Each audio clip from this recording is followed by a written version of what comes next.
Hey guys, I hope you had a wonderful weekend. I'm in Clearwater today, so I'm just chilling at the park. Thought I would answer a question while I'm here, if the tripod doesn't blow over. There was a bit of a storm this weekend, so there's still some wind happening, but I think we're mostly in the clear. Alright, so today's question is from Kathy Santoni. It says, when and how did you recognize creativity and your beautiful artistic gifts, perspective as a way to heal, expression as an outlet? So it sounds like I'm bragging by bringing up that question, which I promise you I'm not. I just thought it would be a great subject to talk about because of how helpful doing creative things has been to me in healing. So at first it kind of started out not as something that I was doing intentionally. It was almost something I started doing because I needed it. I can't put I wouldn't have been able to put my finger on why. But so it just started out naturally. It wasn't something where I was like, oh, I'm going to do artistic things to heal. It just wound up happening in an organic way.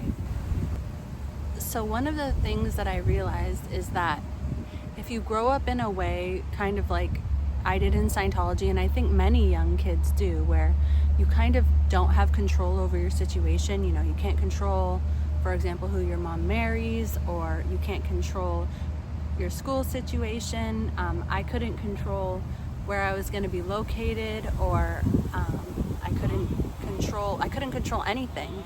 Everything was sort of up to everyone else. Where I was, what I did, what my job was going to be, where I wound up.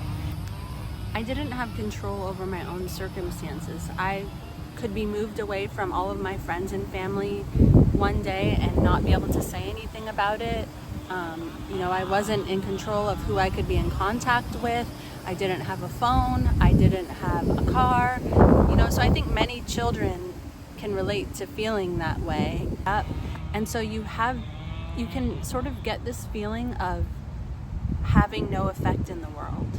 Like, you almost can start to feel like inconsequential and wonder if anything you ever do will make a difference. I know this sounds like kind of sad and miserable, but it is a little bit, but I'm just trying to be honest about how it can feel at the time. And especially since in my family, everyone was sort of like, my parents were really high-powered executives. My uncle was a really high-powered executive. I was always sort of being compared to that, and it felt like, how was I ever going to live up to that? And especially since I was always being judged in relation to who they were, it almost made me feel like, I don't know, like incapable.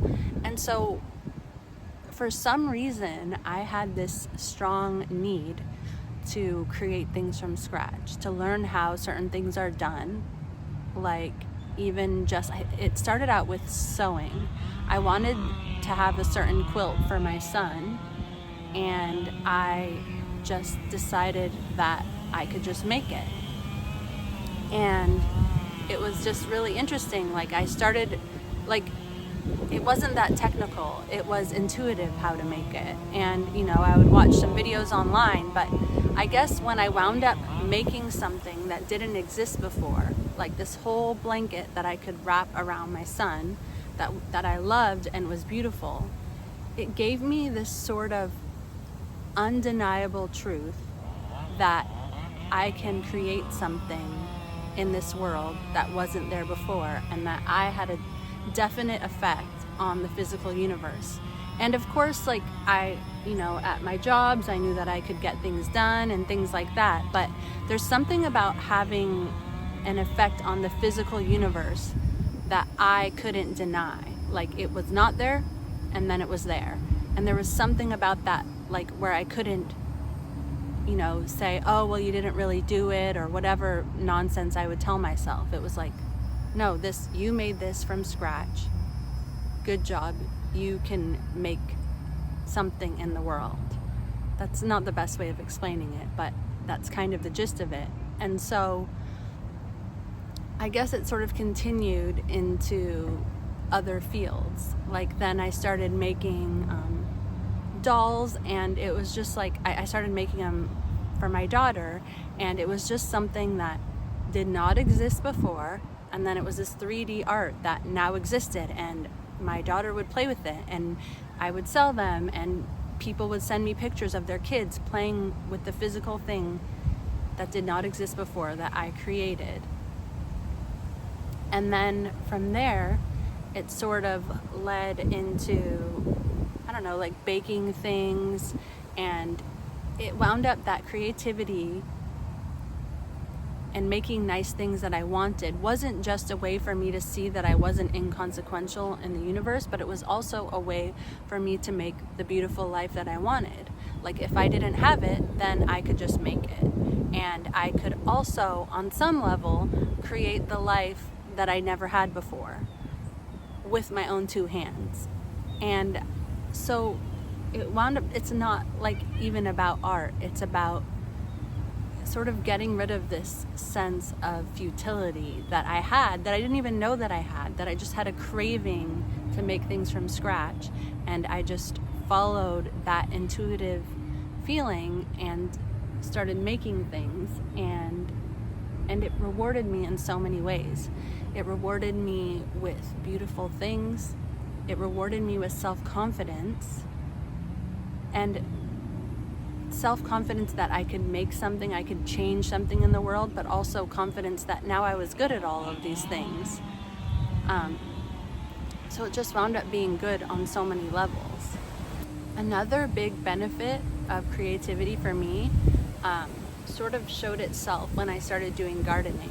Now, I was taking something that I learned in Scientology, like gardening, that we would do as labor as kids, and turning it into something into my job where I met new people and I made money at it, and it was something beautiful.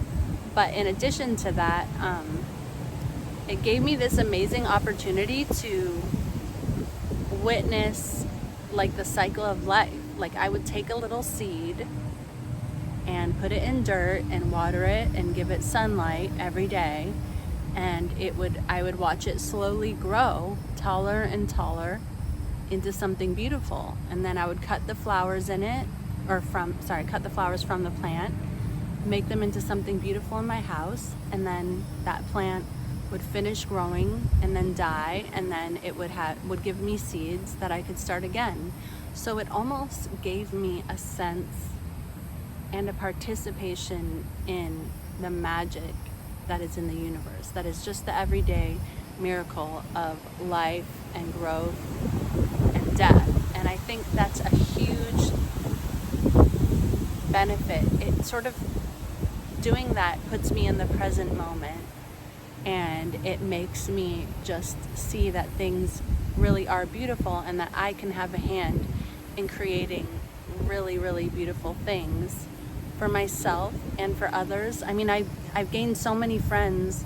Well, I wouldn't say it's just through bringing them flowers, but it is something wonderful that I feel great about, that I can bring every time I see my friends. I can bring them flowers, and that's something that they know me for. And I'm sure it's something that makes me sort of stand out as one of their friends. And so it just being able to witness this beautiful miracle and to be able to make so many wonderful things from it has been healing in so many ways. So I think that it's just interesting how creativity is something that sort of came to me naturally and sort of fulfilled what I needed on so many levels. And just that small ability to be like, I want to create this today, and be able to, whether it's with pottery, baking, making a delicious meal, being able to sew up a piece of clothing, and be able to cut some flowers and make a flower arrangement. It's just been something that has made such a difference in my life, because in the end, I believe that your life is sort of, if you want to have a happy life, then it's sort of a mathematical equation between your bad experiences and your good experiences. And if your bad experiences are here and your good experiences are here, then sort of you can, help to reduce the bad experiences or make less of them through counseling and through healing complex trauma, but also adding to the good experiences that you have in your life I think is just another thing that is so important to do. And that was sort of my goal when a few years back. I was just like, I wanna have the life that I couldn't have before, and if I want it, then I need to create it. And I think a big part of that too is valuing the little things, just valuing the delicious cup of coffee. You know, you don't have to go on a huge vacation to Italy and France or whatever. It's just enjoying those tiny little things and being in the moment with them. A nice cup of tea, walking around the park, chatting with your friend, and making the effort to put those things into your daily life, into my daily life. That has just been so helpful and meaningful to me. All right, guys, that's all I've got for today. I love so much seeing all of your guys' beautiful comments, sharing about your life and your own situation. It means so much to me that you guys open up to me. It is so sweet. I love that we're all sort of on this healing journey together. And yes, and I can't wait to do more of it. So I will see you soon with another question. Don't forget, if you have any other questions, please leave them in the comments. And don't forget to check out Sins of Scientology here on YouTube. And also, if you haven't read my book, it is called Beyond Belief, My Secret Life Inside Scientology and My Harrowing Escape, and you can get it on Amazon. All right, guys, have a beautiful day. See you soon. Bye.